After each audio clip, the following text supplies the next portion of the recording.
झूठ तो कितना भी प्यारा लगे, लेकिन जैसे तेरा भेद खोलेगा, विश्वास खो बैठेगा। तो ब्रह्मा जी को शाप मिल गया, मतलब उनको ये कह दिया गया कि आपकी पूजा नहीं होगी। उदास हुए ब्रह्मा जी को शिव जी ने आखिर में ये कहा, जब तीनों एक जगह शामिल हो गए, तो फिर ये कहा कि सुनिए, जब भी यज्ञ होगा तो यज्ञ का एक भाग आपका रूप होगा, ब्रह्मा का स्थान होगा, और आपके बिना यज्ञ पूर्ण नहीं होगा। तो ब्रह्म स्थान, यज्ञोपवीत में ब्रह्म ग्रंथि और माला में भी ब्रह्म ग्रंथि हो गई। सार यही है कि वो जो संसार के निर्माण के समय ध्वनि प्रकट हुई, उस ध्वनि को ओंकार की ध्वनि कहते हैं, और वो बहुत ऊंची आवाज में नीचे से ऊपर तक फैली भी थी। उस ध्वनि को कहा गया कि जो सबको नया नया करती जा रही थी, बनाती जा रही थी, तो उस ध्वनि को ही प्रणव कहा गया, और उस ध्वनि के द्वारा ही नवीनता जीवन में आती है। उस ध्वनि को कहते हैं, हर व्यक्ति को ऊंचे स्वर से ऐसे उच्चारण करना चाहिए कि जिससे आपके शरीर के अंदर जितने भी चक्र हैं, आपकी रीढ़ में, आपकी जो रीढ़ है पीछे स्पाइनल कॉर्ड, उसके अंदर अलग अलग पावर सर्किट हैं। उन पावर सर्किट को चक्र बोलते हैं। उन चक्रों के अंदर वाइब्रेशन पैदा करते हुए ओंकार को आप गुंजाएं। परिणाम, उससे जो आपको शक्ति मिलेगी और परब्रह्म परमेश्वर से आप जुड़ेंगे, वह अद्भुत शक्ति है। इसलिए गुफा में बैठकर, शिवालय में बैठकर, धर्मस्थल में बैठकर लोग ओंकार का उच्चारण करते हैं। तो इसलिए कहा गया छांदोग्य उपनिषद में, अत खलु यह उद्गीत स प्रणवो, यह प्रणव स उद्गीत। ये जो ओंकार है, इसको प्रणव कहते हैं, और यह प्रणव ही उद्गीत है, मतलब ऊंचे स्वर से उच्चारण करने वाला। और फिर आगे जाकर के एक बड़ी कमाल की बात कही, असौ व आदित्य उद्गीत एष प्रणव ओमिति। ये जो आकाश में सूरज प्रकाश दे रहा है का ये भी उद्गीत है। यह एष प्रणव ओम इति हेष स्वर नेति। ये आकाश में प्रकाश देते हुए और अपनी धुरी पर, यह भी, क्योंकि पृथ्वी तो इसकी परिक्रमा कर रही है, सूरज अपनी धुरी पर है, लेकिन गतिमान तो वो भी है। तो यह भी कहते हैं कि अपने अंदर से हर पल एक ध्वनि का उच्चारण कर रहा है, और वह उच्चारण जो है ओंकार का है। फिर आगे जाकर के कहा कि तुम समझो कि उद्गीत प्राण को भी कहते हैं।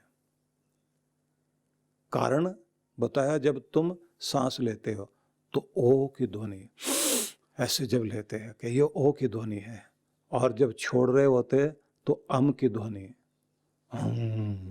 तो जब आप किसी बीमार को देखेंगे लेटे हुए को, और उसके जो है फेफड़ों में थोड़ी सी दिक्कत हो, तो श्वास में आपने देखा होगा, जब वो गहरा सांस छोड़ता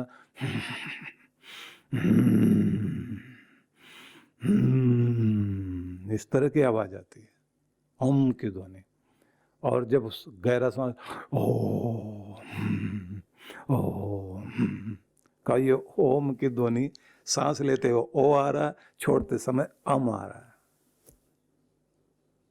कि प्राण में भी वो बैठा हुआ है, ज्योति देने वाले, प्रकाश देने वाले सूरज में भी बैठा हुआ है। इस ओंकार को तुम प्राणों में गुंजाओ, अपने शरीर के इस रीढ़ वाले भाग में। इसको आप मेरुदंड बोलते हैं, स्पाइनल कॉर्ड बोलते हैं। इसमें चक्र हैं, स्पाइनल कॉर्ड के अंदर पावर सर्किट है, और एक सर्पेंटल पावर आपके रीढ़ शुरू जहाँ होती है वहाँ पर विराजमान है, वहाँ की ज्योति ऊपर उठाई जाती है। उस पर ध्यान के समय में बहुत कुछ सिखाया जाता है। तो कहा गया है कि ओंकार को प्रणव कहते हैं, तस्य वाचक प्रणव, पतंजलि ऐसा कहते हैं। भगवान के ओम नाम को प्रणव नाम से भी बोला जाता। क्यों बोला जाता वो आगे समझाएंगे आपको। लेकिन प्रकर्षेण नुयते स्तूयते असौ प्रणव, विशेष स्तुति और जाप करते समय जिसका प्रयोग होता है वही तो प्रणव है। अब थोड़ा सा आगे बढ़ते हैं, आपको थोड़ा कठिन न लगे, आसान करता हूं। वेदों में इसे ओम शब्द से उच्चारण किया गया। ओम कृतोस्मर, ओम खम ब्रह्म, ये आपको वेदों में शब्द सुनाई देता है। तो ओम का प्रयोग यजुर्वेद में एक स्थान पर और आया, ओम प्रतिष्ठा। क्या क्या अर्थ है ये भी मैं बताऊंगा, लेकिन उससे पहले एक चीज और बता देता हूं आपको जो आपको अच्छी लगेगी। व्याकरण की दृष्टि से ओम शब्द जो है वो अव धातु से सिद्ध होता है, इससे ये इसकी उत्पत्ति है। व्युत्पत्ति मतलब उससे ये शब्द बनता है। तो अव का है अवति इति ओम, जो रक्षा करता है वो ओम। तो वहां पर इसके 19 अर्थ दिए। वो 19 अर्थ क्या बताते हैं कि भगवान को पुकारने के और समझने के ये 19 तरीके हैं। तो जैसे तुम ओम कहो तो पहला अर्थ आया अंदर, वह जो मेरा रक्षक है, मेरा रखवाला, मुझे बचाने वाला, मेरा हर पल जो रखवाला बनकर बैठा हुआ। एक ऋषि कुमार ने राजा से कहा था ना, जब राजा ने ये कहा कि मैं तुम्हारी स्तुति और गान सुनकर बहुत प्रभावित हुआ हूं, लेकिन तुम्हारी टूटी झोंपड़ी और फटे हुए वस्त्र देखकर दुखी भी हूं, मैं तुम्हारी सहायता करना चाहता। क्या सहायता करोगे? तो राजा ने कहा, मैं तुम्हें बड़ा मकान दे सकता हूं, नौकर चाकर दे सकता हूं, सुख सुविधा दे सकता हूं। तो उस ऋषि कुमार ने कहा कि मुझे फिर ऐसी व्यवस्था करके दीजिए कि मैं सोऊं और मेरा सेवक नहीं सोए, मैं खाऊं और वो ना खाए, मैं सो जाऊं लेकिन वो सोए नहीं, जागा रहे, मेरी रक्षा करे पर उसको किसी की सुरक्षा की जरूरत ही ना पड़े, वो देता जाए और उसके पास कभी देने में कमी ना आए। क्योंकि मुझे ये दुख लगता रहेगा कि इसने दिया तो इसके पास कम हो गया बेचारे के। मुझे तो ऐसा कोई चाहिए कि जो दे और उसके पास में कमी ना रहे, और मेरा इलाज कर दे अगर मैं बीमार पड़ूं तो, लेकिन उसको बीमारी ना हो। उसे मैं देखूं वो बहुत प्यारा, प्यार करने वाला हो, लेकिन उसे किसी प्यार की जरूरत ही ना पड़े। वो ये उम्मीद ना रखे कि मुझे बदले में प्यार मिलेगा।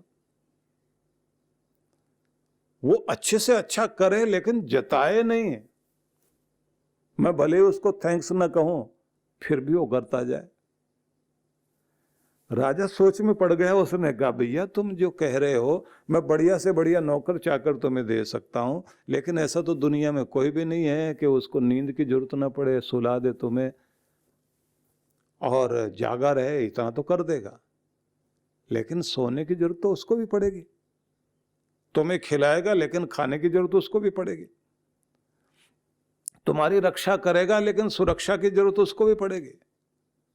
मेरा डर दूर करे और उसे डर ना लगे, आप ये कहते हो, तो ऐसा तो कोई दुनिया में नहीं है। मुझे हंसाए और खुद हंसने की जरूरत ही ना पड़े। उसे ये ना कहे कि भाई मैंने तुम्हें हंसाया, अब तू भी जो है मुझे उदास मत करना, हंसाता रहे। राजा बोले, इस तरह का कोई दुनिया में आदमी नहीं होता।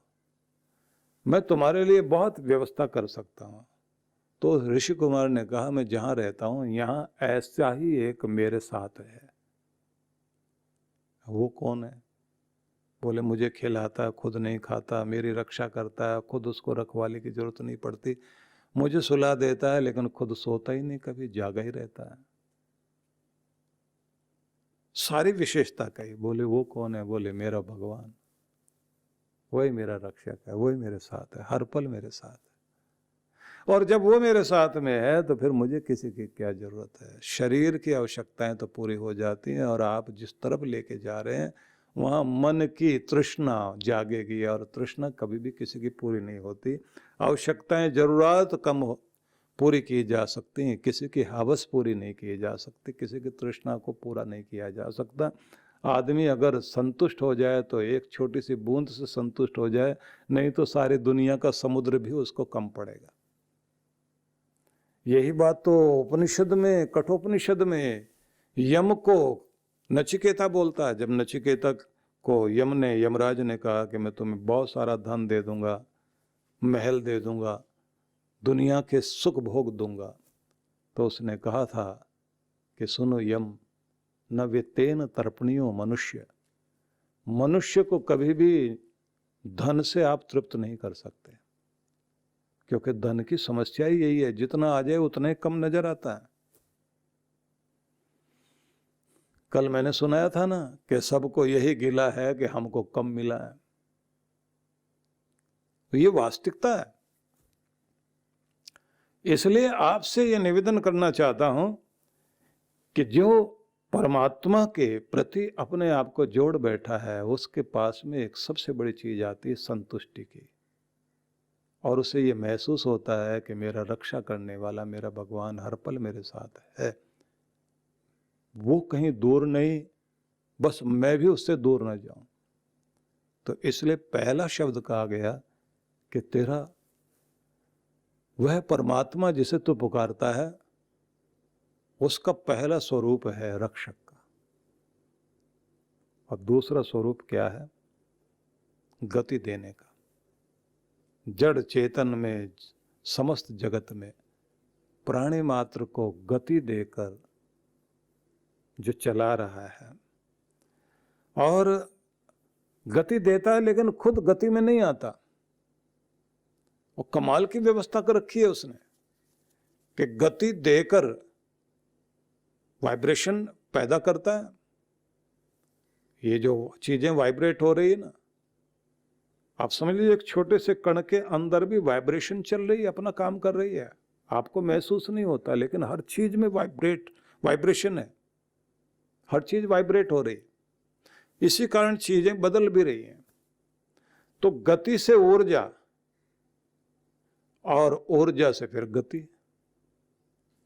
गाड़ी जो है आप स्टार्ट करते हैं ना, तो बैटरी से स्टार्ट होगी, और जैसे स्टार्ट हो गई है उसमें गति आ गई, चलने लग गई, अब वो बैटरी को ही चार्ज करने लग गई। ऊर्जा से गति आई, गति से फिर ऊर्जा आई, और फिर ऊर्जा से फिर गति आई। ऐसे उसने व्यवस्था कर रखी है। ये संसार इसी तरह से चल रहा है।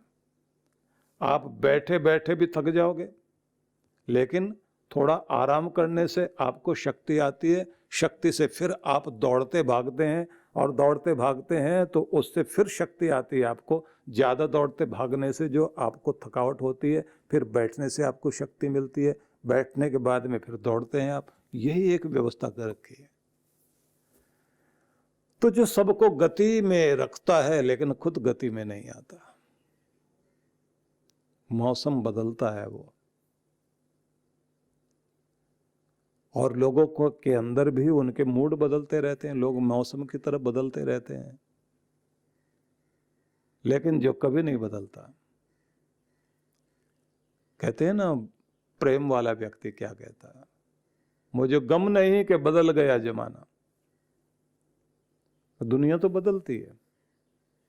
मुझे गम नहीं कि बदल गया जमाना, मुझे जिंदगी देने वाले तो कहीं बदल ना जाना। मेरी जिंदगी तूने दी है भगवान, बस तू मेरे लिए नहीं बदलना। तू मेरे लिए बना रहे एक जैसा, फिर मुझे और क्या चाहिए। प्यार करने वाला वो ना बदले, वो ना बहके। आदमी चाहता है कि उसका प्यार हमेशा बना रहे, तो सबको गति देता है लेकिन स्वयं गति में नहीं आता। ये उसका दूसरा रूप है। कहते तू अपने भगवान को क्या मानता है, वह है क्या चीज कि देख एक रूप उसका वो है, रखवाला है तेरा। तू अपनी पीठ नहीं देखता, तेरी पीठ भी जिसे दिखाई देती है, तेरे पीठ पीछे जो खड़ा हुआ है तुझे संभाल रहा है।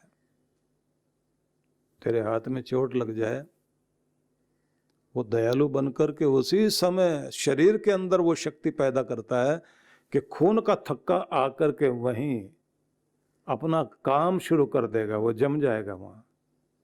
और जमते ही जो है बाहर के विषाणु अंदर ना प्रवेश कर जाएं, तो खून वहां जम जाता है, रिपेयरिंग शुरू हो जाती है।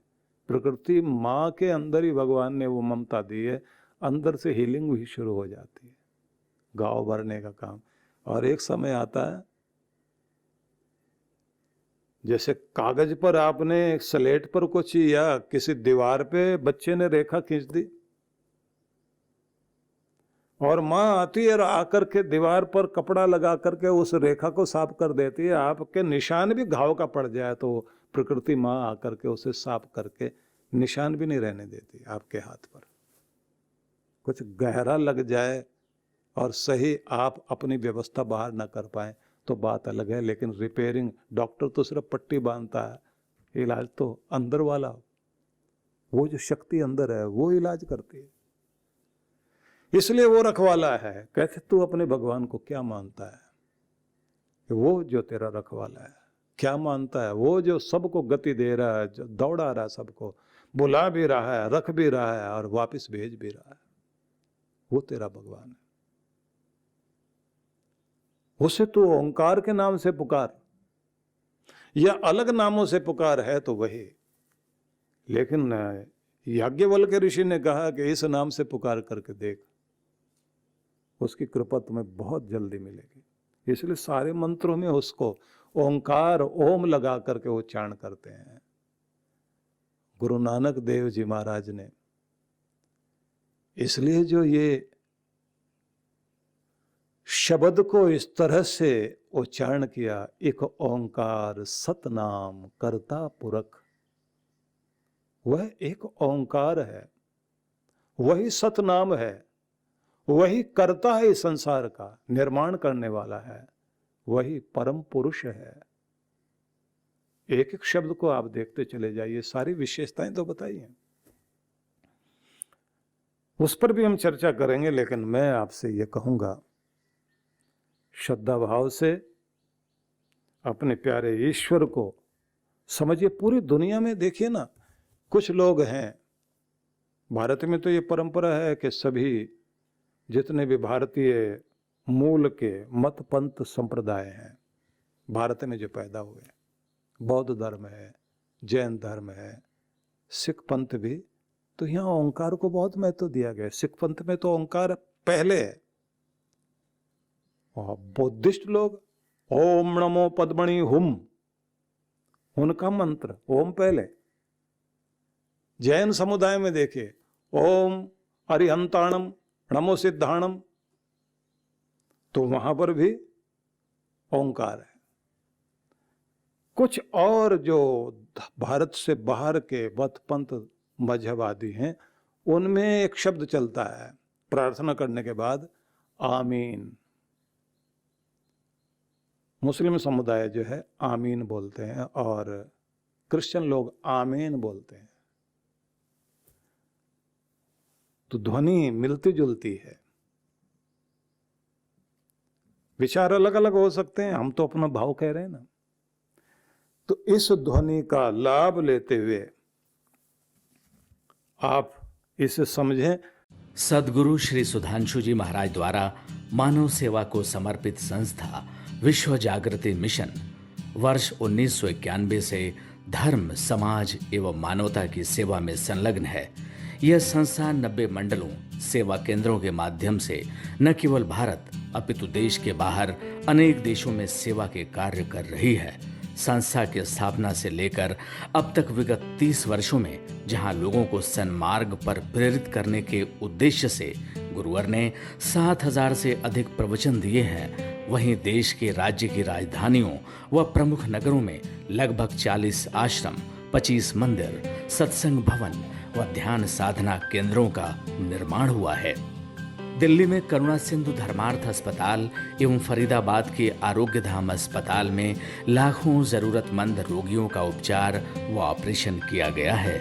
अनाथ गरीब बच्चों के लिए सूरत में अनाथाश्रम, दिल्ली एवं कानपुर में गुरुकुल, फरीदाबाद में ज्ञानदीप विद्यालय, मुरादाबाद में सृजन प्राइमरी स्कूल, झारखंड के रुक्का खूंटी गांव में आदिवासी बच्चों के लिए 2 पब्लिक स्कूल समेत दिल्ली में उपदेशक महाविद्यालय भी बनाया गया है। इन शैक्षणिक संस्थाओं में लगभग 2500 बच्चों को शिक्षित व संस्कारित किया जाता है। दिल्ली के आनंदधाम आश्रम में जहां वृद्धाश्रम एवं वानप्रस्थ संचालित हैं, वहीं आश्रम की कामधेनु गौशाला में 125 गौओं की सेवा की जाती है। कामधेनु गौशाला की तरह ही देश के प्रमुख नगरों में 7 अन्य गौशालाएं भी संचालित हैं। साथ ही पूजा पाठ, यज्ञ अनुष्ठान से लोगों में धार्मिक भावना जागृत की जाती है। ओम अग्नये सप्तजिह्वाय स्वाहा, ओम अग्नये हव्यवाहनाय स्वाहा, ओम अग्नये शोधनजाताय स्वाहा। गरीब जरूरतमंद महिलाओं को सक्षम बनाने के लिए जहां कई तरह के प्रशिक्षण दिए जाते हैं, वहीं गरीब कन्याओं के विवाह में सहयोग भी किया जाता है। प्राकृतिक आपदा जैसे कि बाढ़, भूकंप, तूफान आदि में जहां मिशन द्वारा प्रधानमंत्री राहत कोष में सहयोग किया जाता है, वहीं जैसे वर्तमान में चल रही महामारी कोरोना संकट काल में जरूरतमंदों को भोजन, राशन किट व सांसों के संकट से जूझ रहे जरूरतमंद मरीजों को देश विदेश से मंगाकर ऑक्सीजन कंसंट्रेटर बांटे गए। मानव सेवा को ईश्वर भक्ति मानते हुए सेवा परमो धर्म के भाव से विश्व जागृति मिशन के सेवा कार्य निरंतर जारी हैं। आइए मिशन के सेवा पथ पर बढ़ते कदमों में कदम से कदम मिलाकर चलें और मानवता की सेवा में दान सहयोग कर पुण्य के भागीदार बनें।